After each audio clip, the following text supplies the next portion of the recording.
Šratinuko pasakėlės. Sveiki, bičiuliai! Sveiki, mėlieji Šratinuko pasakėlių klausytojai. Labai malonu, kad jūs mūsų neužmirštate ir vis pasiklausote. Ir štai mes susitikome vėl po savaitės. Ir aš labai džiaugiuosi, kad galiu vėl jums kalbėti. Ir kalbėsiu kaip visada ne viena. Su manimi kartu šioje laidelėje bus jau aną laidą girdėta Klementina. Pasikviečiau ją todėl, kad mes galėtumėm su ją daugiau pabendrauti ir geriau ją pažinti. Sveiki visi! Labai smagu, Klementina, kad tu esi kartu su mumis. Na, kaip tau sekėsi nuo praėjusio karto, nuo praėjusio apsilankimo mūsų laidelėje? Kas gero įvyko? Puikiai! Važiavome į vaidinimą Anė į Žaliastogį. Tai labai šmaikštus ir įdomus vaidinimas. Puiku. Aš irgi esu mačiusi šį spektaklį ir man jis taip pat labai patiko.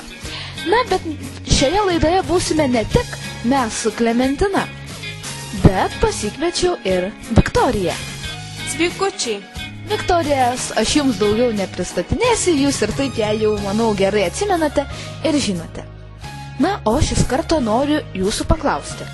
Praėjusią laidą Klementina mums uždavė labai sudėtingą mįslę, kurią mes su Kotryna įvardiname kaip vieną iš sudėtingiausių mūsų laidos metu užduotą mįslę. Aš jums dabar ją pakartosiu ir norėsiu, kad Viktorija, kuri nebuvo praėjusią laidą kartu su mumis, pabandytų ją įminti iš pirmo karto. Ar jai pavyks ar ne? Atsirita rytinis, ant to rytinio kitinis, ant to kitinio lozorėlis. Ar jau žinai, ar dar man reiks kartą pakartoti? Na, taip, tai aš žinau, kad ir pakartotum nežinočiau, tai gal pasakyk atsakymą. Na, aš nesakysiu. Aš pakartosiu tik tais radijo klausytojams, kurie galbūt nespėjo gerai susireguliuoti radijo garso ir norėtų geriau įsiklausyti į mįslę ar vis dėlto pabandyti spėti. Atsirita rytinis, ant to rytinio kitinis, ant to kitinio lozorėlis. Išties yra labai sunku ir manau, kad radijo klausytojai tikrai daug kas iš jų neatspėjo šios mįslės. Tad aš iš karto nieko nedelsdama paklausiu Klementinos, tu praėjusį kartą mums uždavei šią mįslę, tai dabar prašom pasakyti mums ir įminimą. Atsakymas yra važiavimas dviračiu. Eik tu sau! Oho! Labai netikėta ir tikrai kas tas rytinis, kas tas kitinis, kas tas lozorėlis, o pasirodo, kad tai reiškia važiuoti su dviračiu. Gerai, važiuojame su to dviračiu, bet aš nesuprantu, prie ko yra mūsų laidelė ir tas važiavimas dviračiu, juk mįslės įminimas turėtų sėtis kaip nors su mūsų laidos tema. Gal kas nors galėtų pasiūlyti minčių, kokia yra mūsų šios temos laidelė? Viktorija.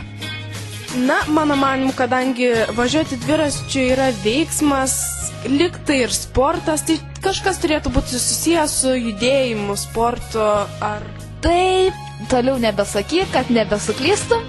Tu esi teisė, mes šią laidą norėtume paskirti sportui. Ir dėl to aš nebeltui Viktoriją ir pasikviečiau į šią laidą, nes kiek žinau ir manau jūs atsimenate iš praeitų laidų, ji yra pasidžiaugusi, kad laimėjo krepšinio varžybas. Ir šiaip aš žinau, kad ji yra gabi sportininkė. Tiesiog, Viktorija, pasidalink savo sportiniais pasiekimais, kokiu sportu esi užsiimi dabar, ar ketini dar ką nors savo ateitį sieti su sportu?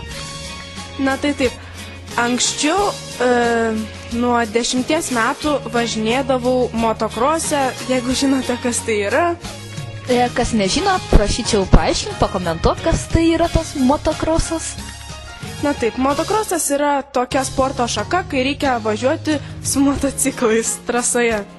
Aišku, na tai tu nuo 10 metų jau tokiu rimtu sportu užsiimi? Taip. Na, o dabar, kiek žinau, ne motokrosas yra pirmasis tavo sporto veiklų sąraše. Na tai dabar yra futbolas. Ir dabar nežinau, ar sakyti ar ne, čia kas dabar buvo, nuo kada aš pradėjau tą futbolą. Sakyk.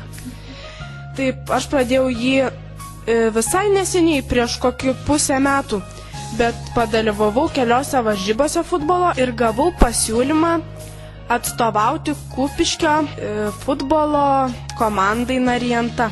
Wow, mes su Klementina norime tave pasveikinti. Na, tai yra puikus tavo sportiniai pasiekimai. Na, o dabar kodėl aš pasikviečiau Klementiną? Tai ne tik dėl to, kad mes su jie geriau susipažintume, bet aš žinau, kad jie atlieka kiekvieną rytą labai svarbų pratimą. Tai yra mankšta. O mankšta, mes kaip žinome, yra neabejotinai susijusi su sportu. Ar sunku prisiversti ryte atsikėlus dar ir judėti, lankstytis? Taip, tai yra žiauriai sunku, tu atsikeli, dar labai nori miego, o turi daryti mankštą, bet visą tai dėl sveikatos. Šaunuolė, ir aš manau, kad tu tai patartum daryti ir kitiems vaikams, ypač mūsų klausytojams. Ypač klausytojams ir paaugliams, nes jie, kai auga, jiems reikia daug lankstyti.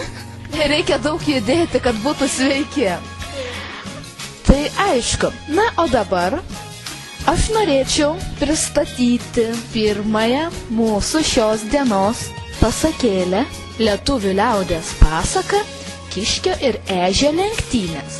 Labai įdėmiai pasiklausykime šios pasakos, nes tai yra ne tik paprastos lenktynės, bet ir dar šis tas daugiau. O kas, to jau pat išgirsime.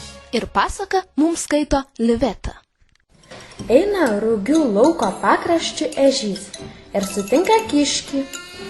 Kiškis tąsyk apsivilkęs naujais rutais kailiniais, ilgus bajoriškus ūsus susišukavęs, tik išdidžiai pažvelgė į ežį ir nepasisveikinęs norėjo praeiti pro šalį, bet ežys jį užkalbino. Labadiena, bajore, kurgi keliauji? Kiškis dėptelėjo skersakimi ir sumurmėjo. O kas tau darbo, spigliuočiau? Einu ten, kur man reikia. Noriu per dieną visus savo laukus apkeliauti, pažiūrėti, kaip javai auga. Juk žinai, kad man priklauso visi laukai ir pievos. Nežinau, atsakė ežys. Visą laiką maniau, kad jos man priklauso, daugiau niekam. Tau? Pasišaipė Kiškis. Kam tau laukai ir pievos? Juk tu su savo juokingomis kojomis per dieną, kad žinai, 100 metrų nukeliauji. Ežį labai užgavo Kiškio pajuoka ir nutarė jį pamokyti. Prašau nesijuokti iš mano kojų. Bėgdami lenktynių dar nežinia, katras katrą aplenktume. O, tu pagirų puodė. Vėl piktai nusijuokė Kiškis. Kur tau su manimis susilyginti? Gerai, tada eikime lenktynių. Eikim, sutiko Kiškis. Sutarė abudu bėgti paežerę ir susitikti prie pamiškės kelmo. Lenktynės pradėti rytojus dieną, saulei tekant. Švintant, ežys atsivedė savo pačią ir pastatė ją prie kelmo. Tu čia stovėk ir lauk atbėgančio Kiškio. Kai tik jis pasirodys, tuojau riktelk. O, aš jau čia, labai ilgai užtrukai. Reikia pamokyti šį pagirūną, nes labai išdidus pasidarė. Mūsų melas jam išeis į naudą. Saulei tekant, Kiškis ir ežys atsistojo paežerėje, pasiruošę lenktynėms. Kai tik pirmasis spindulys švystelėjo už miško, Kiškis sušuko. Pirmyn! Ir nuskodė, kiek tik jėgų turėdamas. Tačiau pasiekęs kelmą išgirdo ežio balso. O, aš jau čia.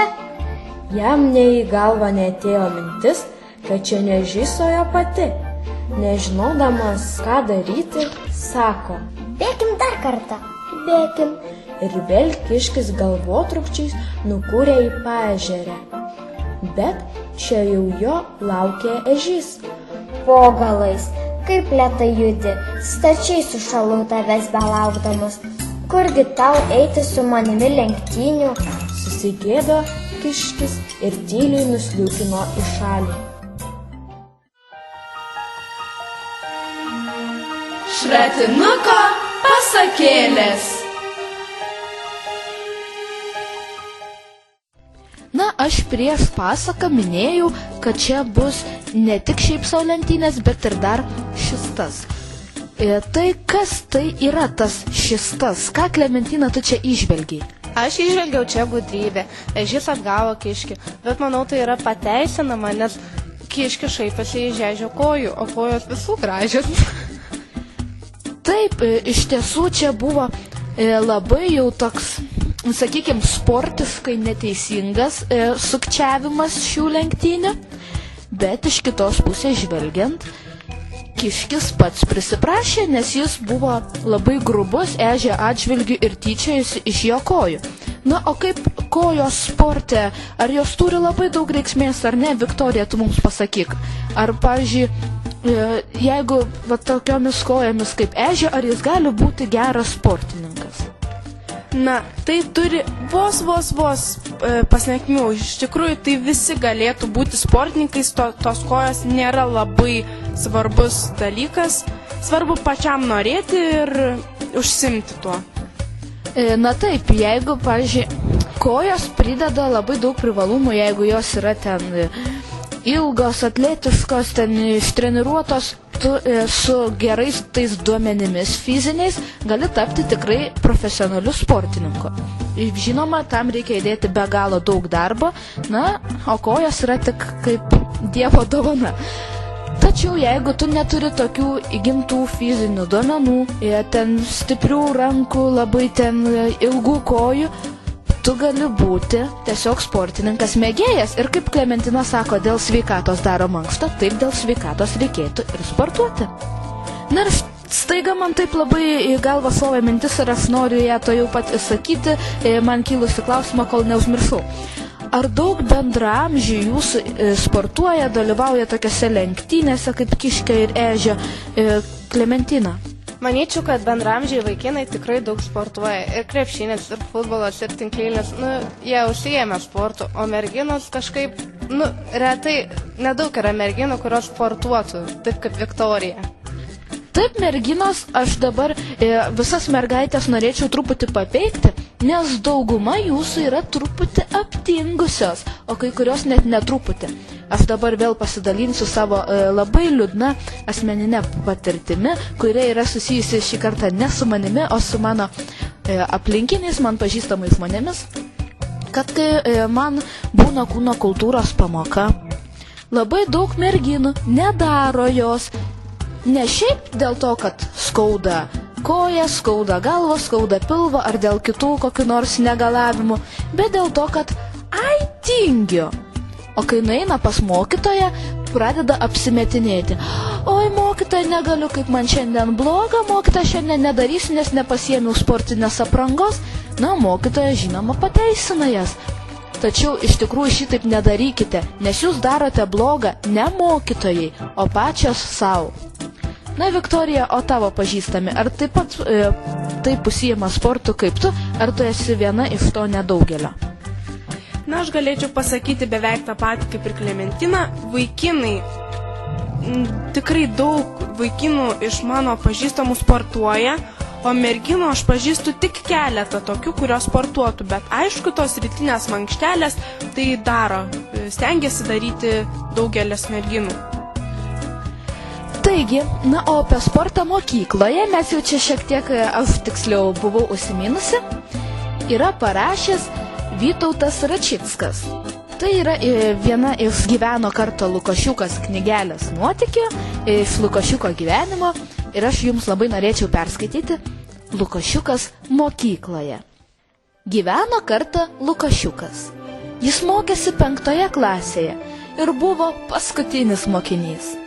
Lukošiukui nesisekė visi dalykai, bet labiausiai fizinis lavinimas. Kartą Lukošiukas lipo virve ir jam suplyšo kelnes per patį šakumą. Kabo Lukošiukas ant virvės, kojas po savimi parietęs ir nežino, ką daryti. Lipk žemyn, sako mokytojas. Negaliu, rėkė Lukošiukas. Kodėl? Kelnes suplyšo per patį šakumą. Vis tiek lipk. Tai kad viskas matyti. Kiek pagalvojęs, mokytojas nuėjo į persirengimo kambarį ir atnešė kitas kelnes. Lukošiuk? Ko? Atnešiau tau kitas kelnes. Tada Lukošiukas nulipo. Na štai mes matome, kad sportas gali būti ne tik naudingas sveikatai, bet ir labai juokingas ir gali pakelti nuotaiką. Štai tai kaip Lukošiukui. Na, aš manau, kad ne tik suplyšusios kelnes pakelia nuotaiką ir sukelia didelį juoką, bet apskritai bet kuris sportas ir ypatingai sportinės pergalės, geri sportiniai pasiekimai suteikia daug gerų emocijų. Viktorija, tu sakei, dalyvauji visokiose varžybose ir panašiai ir žinau, kad nekartą teko laimėti. Tai koks džiaugsmo lygis yra, kai tu ką nors laimėjai sporte? Na, tas jausmas būna įvairus, bet prisiminimai dar geresni. Kai prisiminimai išplūsta, tau atsiranda euforija ir tu tikrai pagyvini savo gyvenimą ir viskas pasidaro šviesu. Na, tai yra laimėjus, ką nors, o šiaip sportuojant, ar yra sakoma, kad pakyla labai nuotaika nuo to sporto, nuo judėjimo, nuo fizinio aktyvumo. Taip, būtent dėl to man ir labai patinka sportas, nes jis praskaidrina gyvenimą, praskaidrina dieną, kad ir ji yra apsiniaukusi. Padaro tą dieną džiaugsmingesnę ir leidžia į viską pažvelgti šviesiau. Na, o Klementina, ar rytinė mankšta prablaivina galvą iš ryto ir suteikia geros nuotaikos visai dienai? Taip ar ne? Taip, gera mankšta nuteikia gerai dienai. Žodžiu, tarp geros mankštos ir geros dienos galime dėti lygybės ženklą, taip? Žinoma, galima. Ir dar po to lygybės ženklą dar galime dėti dar vieną lygybės ženklą, tai yra geri sportiniai pasiekimai, taip? Taip. Na štai, koks yra nuostabus sportas. Šį kartą mes paklauskime, kaip visada mūsų laidelėje, klausimėlio vaikams, kaip jie sportuoja, ką jie galvoja apie sportą. Štai tokį klausimą. Sportas mano gyvenime užėmė labai didelę vietą. Aš sportuoju kiekvieną dieną, kada per daug, kada mažiau, bet taip tai svarbiausias gyvenimo užsiėmimas. Aš žaidžiu krepšinį su mokyklos komanda, mankštos nedarau. Taip, ir šiaip futbolą vasarą. Sportas užima mano kokiu 10% laisvalaikį. Teigiamai žiūriu į sportą, bet aš pati nesportiška, judėti stengiuosi. Tai va, nesportuoji, nes atleistas nuo kūno kultūros. Mano gyvenime yra labai svarbus, nes mėgstu labai sportuoti, tai pagrindinis gal kaip ir mano hobis, nes mėgstu labai žaisti krepšinį. Sportas yra sveikata, yra daug sporto rūšių, pavyzdžiui, plaukimas, bėgimas ir kitokios dar. Štai kiek įdomių nuomonių apie sportą mes išgirdome, o dabar yra pats laikas užduoti mūsų šios dienos mįslę. Ir šį kartą aš neprašysiu nei Viktorijos, nei Klementinos, kad ją užduotų, o užduosiu jums tą mįslę pati. Panelė nuoga, o marškiniai už ančio. Paklausom dar kartą. Panelė nuoga, o marškiniai už ančio. Kas tai yra, aš jums nepasakysiu. Jūs turėsite per visą savaitę sugalvoti patys. Ir staiga man šovė į galvą tokia mintis, kad kodėl mes čia sėdime. Geriau lėkim, pabėgiokim, juk dabar gražus oras, Lietuvoje toks nuostabus pavasaris. Galime kalnus nuversti, sportuoti, žaisti ir kitaip savo pasigerinti dieną. Ar jūs einate su manimi sportuoti, Viktorija? Taip. Klementina? Bėgam. Tai mes dabar, mėly klausytojai, jūs paliekame. Manau, kad ir jūs bėgsite to jau sportuoti, o mes jau lekiame, jau aunamės sportbačius, na ir tiesiog su jumis atsisveikiname. Iki. Iki. Iki. Su jumis buvo Šratinuko pasakėlės.